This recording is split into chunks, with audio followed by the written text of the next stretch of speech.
So, as we all know, at some point today, there will be a big meeting at Kent County Council, and we are finally, apparently going to find out what all this Doge cut stuff means. Depending on what time the meeting is, I might end up live streaming it. I don't know when it is, to be honest, but we'll see. We'll see. But ultimately, at the end of the day, I think we've had two very, very big clues as to what is about to happen. We're about to go through another one of those in a moment. But if you remember, last week, we covered the guy who was in charge of that London unit down in London in the Reform office, who's in charge of like relaying all these policy ideas to the rest of those Reform councils and councillors. And his big thing was, we need to make cuts. We need to make cuts to adult care, child care, you name it. All right. Not only that, but just a couple of days ago as well, Farage was in Kent visiting Kent County Council. And he, on live television, said, I'm absolutely appalled at the state of this amount of money that local councils spend on transporting kids to school, these low income kids. And you're like, yeah, because they need that help and support. But then you've also got the fact that he also doesn't understand that most of that money gets sent on SEND kids, that's special needs education kids. So depending on what happens today, I very, very, very much think they are going to be targeting some vital services down in Kent. And that is then going to be the blueprint that gets rolled out across the rest of these councils that they control and advocated by the council, their councillors that they have under the councils as well. I very, very much think that's the case. And guess what? We have another interview that the Local Government Association did with their London Reform Office Unit guy, who basically says, yeah, we're going to cut funding, even if it's statutory funding, which, bear in mind, remember, if this ends up happening, they could end up being sued by these parents for not providing services, which could become class action lawsuits, which is going to cost these councils a heck of a lot of money. So Farage thinks he's saving money, and same for the rest of these Reform people. But the second these lawsuits start to roll out, because not only does the council have to pay to defend themselves in these lawsuits, ultimately they are probably going to lose them as well, because there is a lot of case law already for councils that have stopped providing services, or if they provide services to another child that is in a similar situation and they've stopped providing it to one child but another child gets it.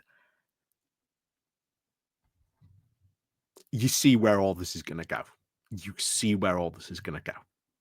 But they are determined to make savings. And like I say, we'll probably find out definitely today. Definitely we'll be doing a video on this tomorrow when we find out about what this stuff actually means. But until then, we're going to go in and have a look at this interview, because again, it gives you, I think, more insight into what's about to happen. So as always, please do remember to click on the like, share, and subscribe button down below as well. And as always, you can click the YouTube thank you button. There's the Patreon page. There's the Buy Me Coffee link down below as well. And of course, there's a YouTube membership button as well. So thank you very much to all those people who do help and support the channel that way as well. So let's crack on then into this. So Reform LGA lead on flags, social care, and managed decline.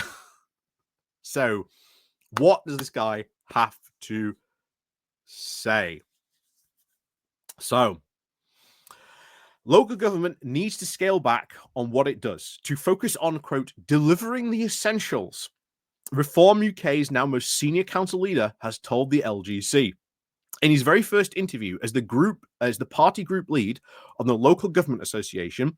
Stephen Atkinson also called for a review of, quote, well-meaning policies.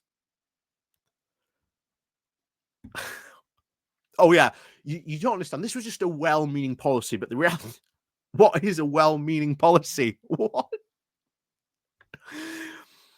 He claimed we're, of course, now interfering with all councils' delivery now of services and insisted that the National Party was not telling councils what to do locally. Except that is exactly what Farage did yesterday. Well, just a couple of days ago now in Kent.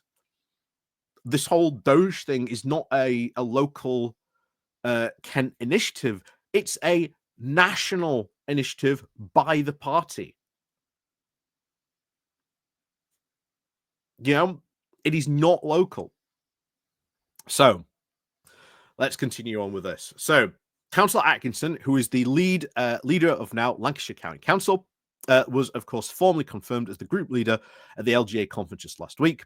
The creation of that group follows the party's now unprecedented success in the last local elections, which saw them take overall control of 10 councils and form administrations on 3 more, having previously had now only a smattering now of councillors. When asked now what he attributed now to success of that, Councillor Atkinson, who was the Conservative leader of the Rib Valley BC for 6 years prior to before joining Reform, again, I wonder what was led to his success. Said the country now had been in a managed decline probably since 2007, pointing now to the flatlining in GDP per capita. He said, what I think we've done, and it's the same now in the whole of Western Europe, is we've been living beyond our means, he says. Really, we've been living beyond our means.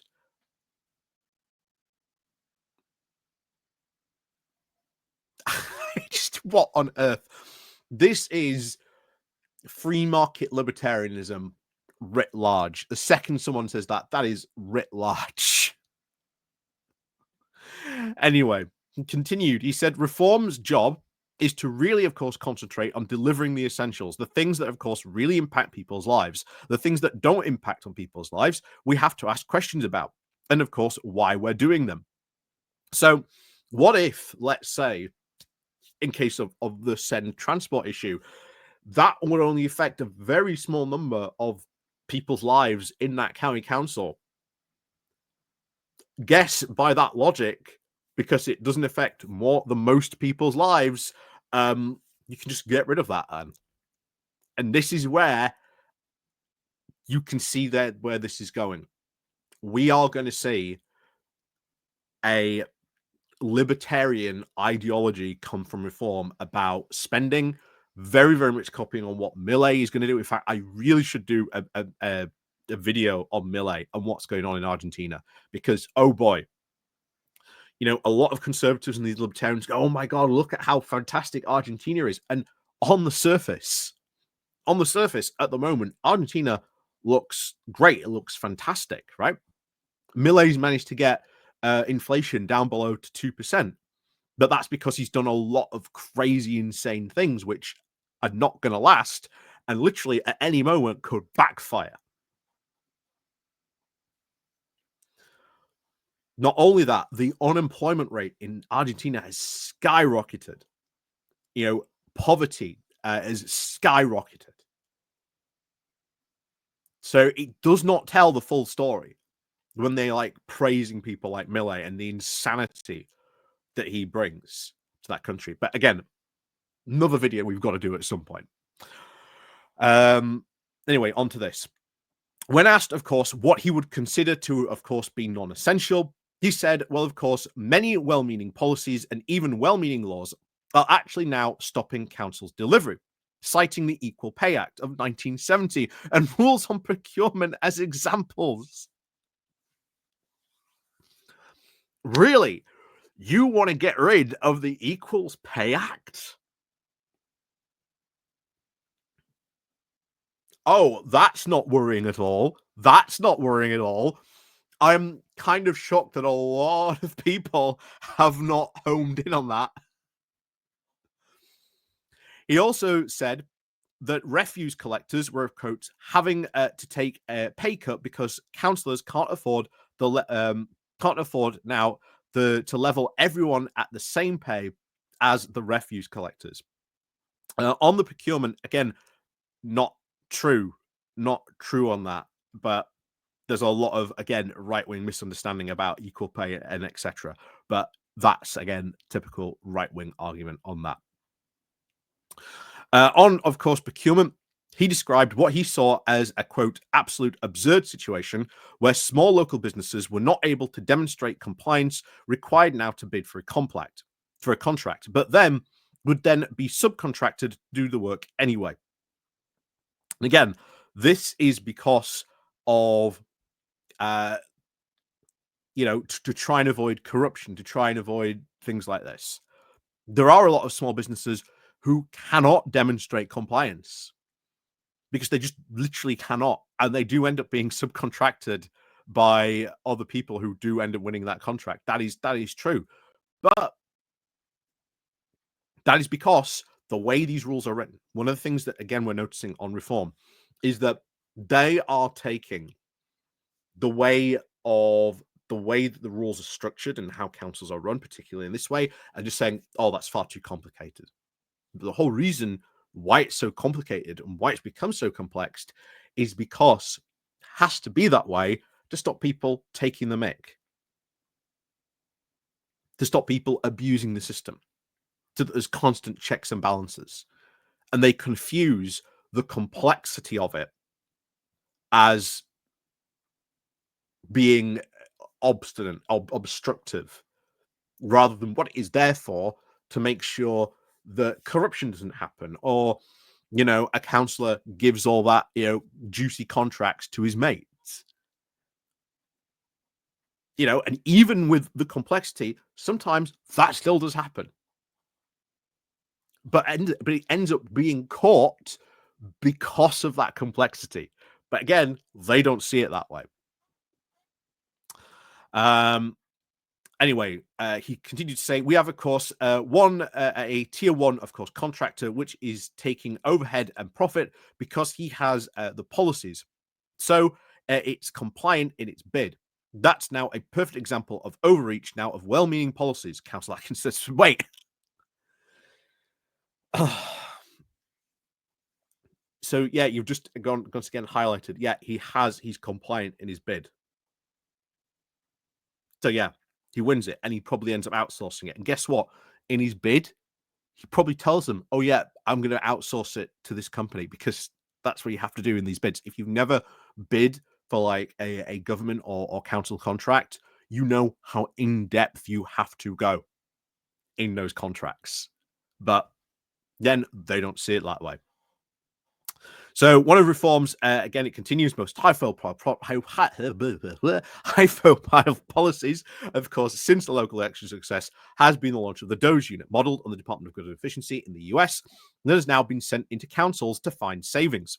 The LGC was speaking to Councillor Atkinson immediately after, of course, reform's plenary session at the LGA conference. Again, we covered that just a couple of weeks ago, which, of course, during the party's Director of Local Government, James McElvoy, was now unable actually to give any new examples of savings identified by Doge. However, Councillor McCaw said that reform government would, of course, look again at statutory services such as adult social care, basically giving the game away that if reform ever get into power, they will cut statutory services. That will affect hundreds of people's lives. So it continues. Councillor Atkinson, of course, when or not told the LGC adult social care was, quote, absolutely an essential services, and of course praised the work of social care teams in Lancashire, providing a wraparound care to support for struggling families. He said, one of the things that Lancashire now has done, which I think is very clever and principled and brave, is how we look after vulnerable families. Again, where do they get all the funding for that? Are these, is Lancashire Council living within its means? You see how ridiculous that entire statement is when you look at some of this stuff. So he, of course, highlighted, of course, the increase now in referrals down to children's social care in the wake of the Baby P case back in 2007, which suggested was now an overreaction. He said that the councils needed now to empower officers to look at the overall position as an opposed now to a narrow position.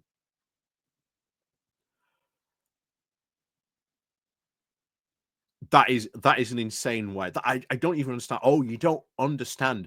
They need to look at it as an overall position rather than a narrow position. What? Anyway, he said, I think we can do all that in adult social care as well. We really, of course, have to be innovative in how we think about doing the right thing. But what are these things? What are these innovative things that you're going to do, bar a fact, quote, look again at adult social care, which basically means you're going to make cuts to adult social care. Anyway, during, of course, the party's plenary session at the LGA, a delegate also asked Councillor Atkinson and Councillor McCoy to apologise for comments made by the former party chair Zia Youssef describing the council officers as the blob. While Councillor McAvoy said that anyone, quote, resisting Reform's political leadership was the blob, Councillor Atkinson said that the relationship between Reform councillors and officers in Lancashire was fantastic, saying, we're working together, we're pulling together on the rope to try and deliver. We have a mutual respect, he added. When asked whether he was again concerned about whether some of Reform's national rhetoric runs counter to councillors of efforts locally, Councillor Atkinson said the National Party was, quote, our conscience. Yeah, so, oh, we're going to cut adult social care. If you've got a Reform council and a Reform government, better hope you're not having any of that support from your for your council. You might see that get extremely limited in the future. Anyway, he told the LGC that he had joined Reform himself after, quote, a very close relative of his went now to emigrate because he didn't think there was a future in this country. I generally think that most Reform members do, that if we that if we don't get a Reform government at the next general election, the country is in a terminal position. We have to support the National Party in campaigning because that is the way that we are going to save the country, he said. And God help us if we do get one at the next general election. Jesus Christ. Honestly, if we do, it will basically blow up in all these people's faces because this Reform government or that Reform government led by Farage will be an absolute national disaster. And as much as I do not want it to happen, in a way, might be good because then finally Nigel Farage and all these Reform idiots might finally get their comeuppance. So, back to this. But he continued to say, at the same time, the National Party, of course, recognises that when we are in governance mode, that we will have a different role. The National Party is our conscience. Sometimes you get so busy with a day job that you've got to keep now refocusing now on the overall strategy. When, of course, asked about the rumours that the National Party was, again, directing council leaders and telling them what to do, he said that it was just, quote, not at all the case. Absolutely, that is the case. We've covered some of those examples. Why have that unit down in London? Why are you in control of that unit down in London? You know? He said the National Party absolutely respects the sovereignty of the councils, the cabinets, and the council leaders and the councils themselves, he said. The party offered policy advice. Yeah, policy advice. That's why all these councils are just waiting now for them to finish writing that policy. But anyway, he said the party offered policy advice that it was up to councils to then implement if they see that's right.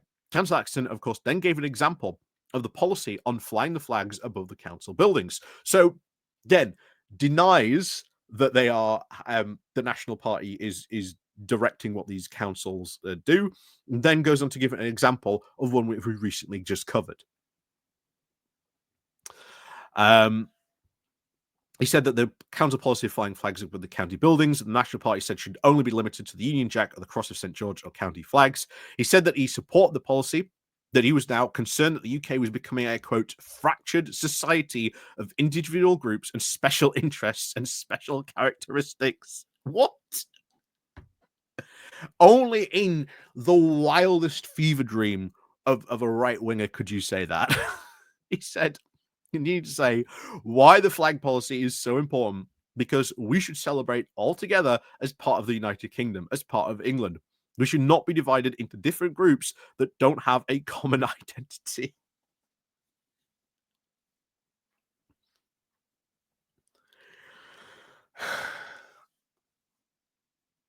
I just don't even know what to respond to that. That is some absolute culture war nonsense. That. So the flag policy, he said, is the now embodiment of now togetherness and a common good. Oh yeah, the embodiment of togetherness, but oh no, not that flag. Oh God, no. We can't fly the pride flag. He said the party, of course, would not stop officers attending events to support particular communities, but he said that was not the council's role to then fund them. So basically, we can also see this potentially happening as well. Again, next year, when councils or these reform people start to get in control of making the budgets, I can guarantee this now, we are going to see them, should we say, start to favor maybe particular communities over others. Would not surprise me if we started to see that. He finished off by saying, one of the big things that reform is about is, of course, freedom of speech. And I absolutely respect everyone's right to say what they want. Just not if, we don't like it. Then, then we've got a problem. So, yeah, so much for freedom of speech. And we've covered that before. But anyway, he continued. He said, everyone's right to say what they want, but they do have to have their opinions, but I generally think that one of these is the challenges now the country is to now come together. The country's already together. Its reform is the one that's saying that it's not together, that we're all about to go into, I don't know, civil war and stuff and the nonsense, and that only somehow Farage can save the country. Again, that is culture war nonsense. This is why I've said before, you don't fall down these culture war rabbit holes, because you end up making arguments like that, which just make no sense. And then you end up deciding not to fly a pride flag because it somehow disintegrates the unity of the United Kingdom. I had no idea that our country was so fragile that that flying a pride flag above a town hall would destroy a country. But again, this is just typical fascist nonsense, because again, big point of fascism is, of course, that you must simultaneously have like an incredibly strong, insidious enemy, but simultaneously there must also be incredibly weak that they can be crushed at the same time. And it's like, anyway, yeah, more nonsense from reform. But again, this leads to the whole thing of probably what we're going to see probably the next 24 hours or so, that they want to cut vital services and statutory services.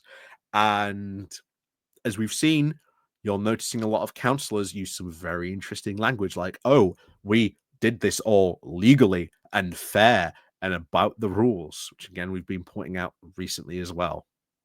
So we'll see what happens. But as always, thank you very much for watching. And if you do want to watch that video, do remember to hit the subscribe button. And of course, remember to ring the bell as well, so you'll see when it goes live. But of course, as always, thank you very much to all those people who do help support the channel. Like I say, click the like and share button on your way out. And of course, as always, we'll see you all next time.